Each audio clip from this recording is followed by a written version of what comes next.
Hay momentos en la historia que parecen pequeños, casi triviales, pero que en realidad son el reflejo de algo mucho más profundo que está ocurriendo debajo de la superficie. Un gesto, una canción, una imagen que no encaja con lo que esperábamos ver, y de repente nos obliga a preguntarnos, ¿qué está pasando realmente en este mundo? Porque vivimos en una época donde el poder se está redistribuyendo silenciosamente, donde los viejos centros de gravedad política y económica están cediendo terreno ante fuerzas nuevas, ante liderazgos distintos, ante una forma diferente de entender la autoridad y la gobernanza. Y mientras los medios corporativos de este país nos llenan la pantalla con las mismas narrativas de siempre, con los mismos análisis superficiales que sirven a los mismos intereses de siempre, algo está cambiando en el sur de nuestra frontera que merece atención seria, merece análisis profundo, merece exactamente el tipo de conversación que no estamos teniendo en los canales principales. Porque cuando la presidenta de México entra cantando a su conferencia mañanera, eso no es solo una anécdota curiosa para las redes sociales, eso es un mensaje. Y los mensajes, cuando vienen del poder, siempre tienen una razón de ser. Permítanme comenzar con algo que he observado durante décadas estudiando los sistemas económicos y las estructuras de poder global. Los imperios, cuando comienzan a declinar, no lo hacen de manera dramática ni inmediata. Lo hacen gradualmente, casi imperceptiblemente, y una de las señales más claras de ese declive es cuando los actores secundarios empiezan a comportarse con una independencia que antes no se permitían. Cuando líderes que históricamente habrían medido cada palabra, cada gesto, cada aparición pública en función de cómo sería recibida en Washington, empiezan a actuar con una libertad que solo puede explicarse por un cambio en la correlación de fuerzas internacionales. Y eso, precisamente eso, es lo que estamos viendo con Claudia Sheinbaum. Pero antes de continuar, quiero hacer una pausa aquí, porque lo que voy a compartir en los próximos minutos es el tipo de análisis que cuesta trabajo encontrar en los medios tradicionales, y necesito que más gente tenga acceso a estas conversaciones. Estoy construyendo mi propia comunidad con 1000 suscriptores, y en este momento todavía estoy lejos de esa misión. Así que suscríbanse, denle like a este video y comenten desde dónde están viendo esto. Conviértanse en parte de nuestra comunidad. Solo les tomará un segundo de su tiempo y estaremos un paso más cerca de nuestra misión. Porque este tipo de análisis necesita espacio para crecer, y ese espacio lo construimos juntos. Ahora bien, regresemos a México. Claudia Sheinbaum llega cantando a su conferencia mañanera. Para muchos medios estadounidenses, si es que cubrieron esto, fue una nota de color, algo pintoresco, quizás un poco excéntrico. Pero yo me niego a aceptar esa lectura superficial, porque cuando uno ha pasado años analizando cómo funciona el poder, aprende que los líderes políticos no hacen nada frente a las cámaras sin que tenga un significado. Y el significado aquí es múltiple, es complejo, y está directamente conectado con el momento geopolítico que estamos viviendo. Pero piensen en esto, la mañanera, esa conferencia de prensa matutina que Andrés Manuel López Obrador instituyó y que Sheinbaum ha continuado y profundizado, es en sí misma una declaración política radical en el contexto latinoamericano. Es una ruptura con la tradición del poder opaco, del gobierno que se comunica a través de comunicados oficiales cuidadosamente redactados por equipos de relaciones públicas entrenados para decir lo más posible con las palabras más vagas. La mañanera es confrontación directa, es diálogo sin intermediarios, y eso representa una filosofía de gobierno que choca frontalmente con lo que el establishment político tradicional, tanto en México como en Estados Unidos, considera apropiado. Y cuando dentro de ese espacio, dentro de ese foro que ya de por sí representa una alternativa a las estructuras comunicativas del poder tradicional, la presidenta decide comenzar con una canción, lo que está haciendo es enviar un mensaje de confianza, de arraigo cultural, de conexión con una identidad que no necesita validación externa. Lo que no nos están diciendo es que ese gesto de aparente informalidad es en realidad una declaración de soberanía simbólica. México, bajo este gobierno, no está pidiendo permiso para ser mexicano. No está calibrando su imagen pública en función de lo que piensen los mercados financieros de Nueva York o los think tanks de Washington. Está haciendo simplemente lo que es. Y eso, en el contexto del sistema internacional actual, es profundamente significativo. Permítanme conectar esto con algo más amplio, porque sería un error analizar este momento en el vacío. Estamos viviendo una transición histórica en la estructura del orden mundial. El sistema unipolar que emergió después del fin de la Guerra Fría, con Estados Unidos como potencia hegemónica indiscutida, está llegando a su límite. No estoy diciendo que Estados Unidos vaya a desaparecer como potencia. Eso sería un análisis simplista que no me interesa hacer. Lo que estoy diciendo es que la capacidad de Estados Unidos para dictar las condiciones políticas, económicas y culturales del resto del mundo está disminuyendo.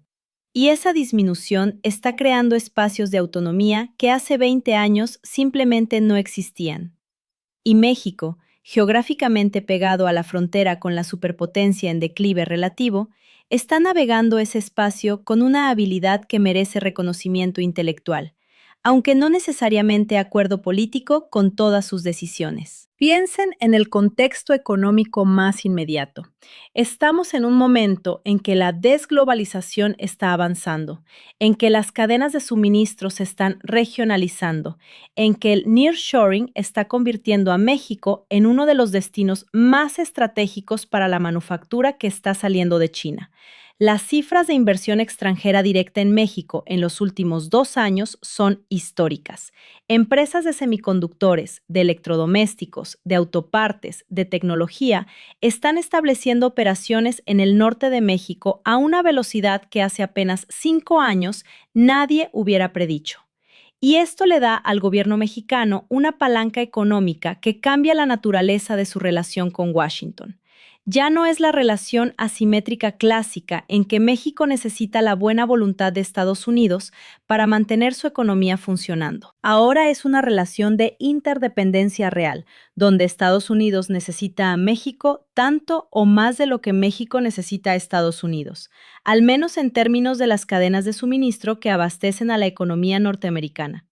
Y ese cambio en la correlación económica se traduce inevitablemente en un cambio en la correlación política. Pero piensen en esto con más profundidad todavía, porque lo que estoy describiendo no es solo un fenómeno mexicano, es parte de un patrón global que está transformando las relaciones entre el norte y el sur globales, entre las potencias establecidas y las economías emergentes.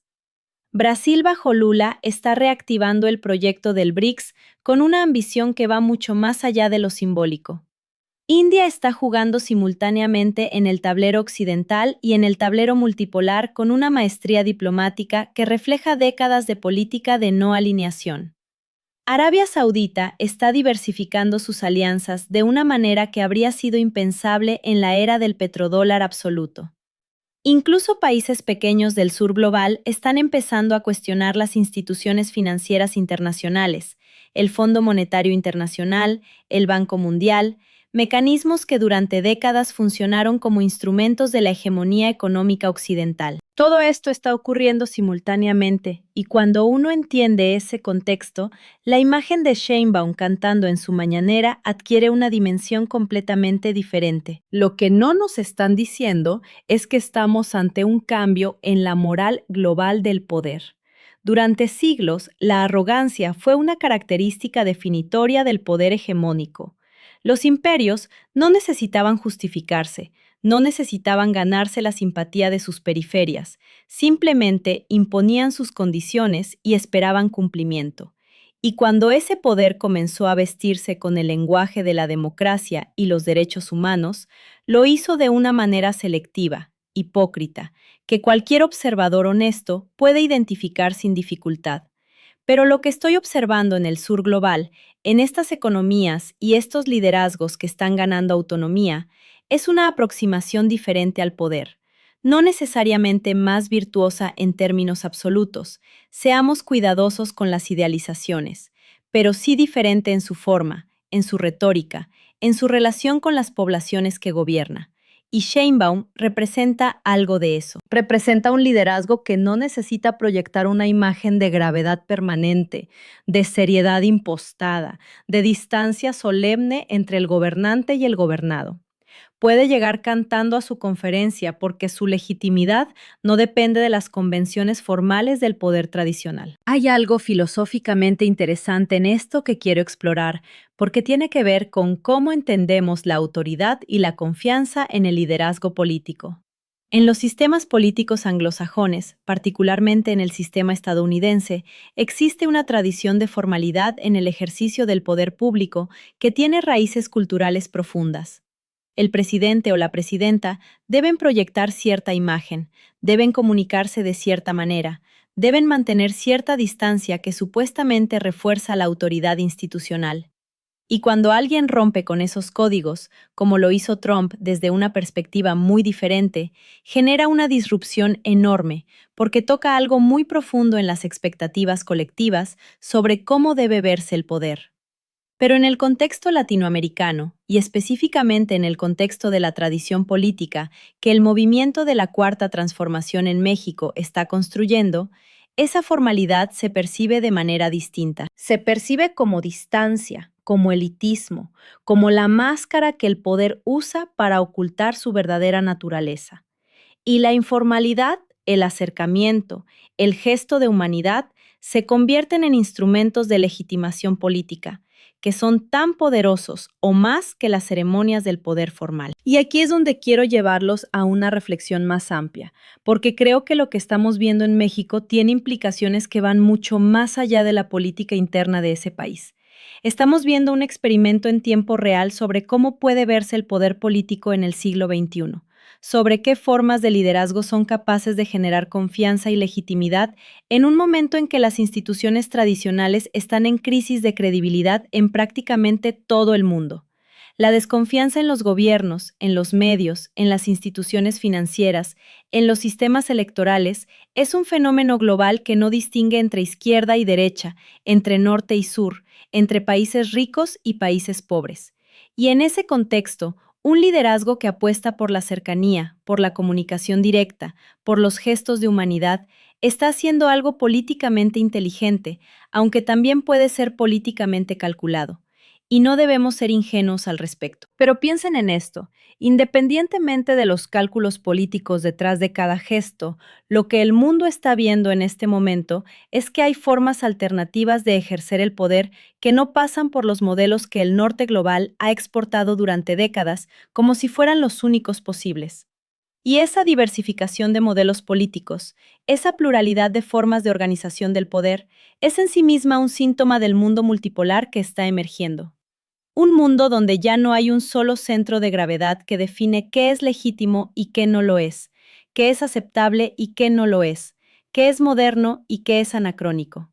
Y ese mundo, aunque es más complejo, aunque es más difícil de navegar, es también potencialmente más justo, porque distribuye la capacidad de definir las reglas del juego entre más actores. Lo que no nos están diciendo es que la canción de Sheinbaum en el análisis final es el sonido de un mundo que está aprendiendo a escucharse a sí mismo con voces que antes no tenían micrófono.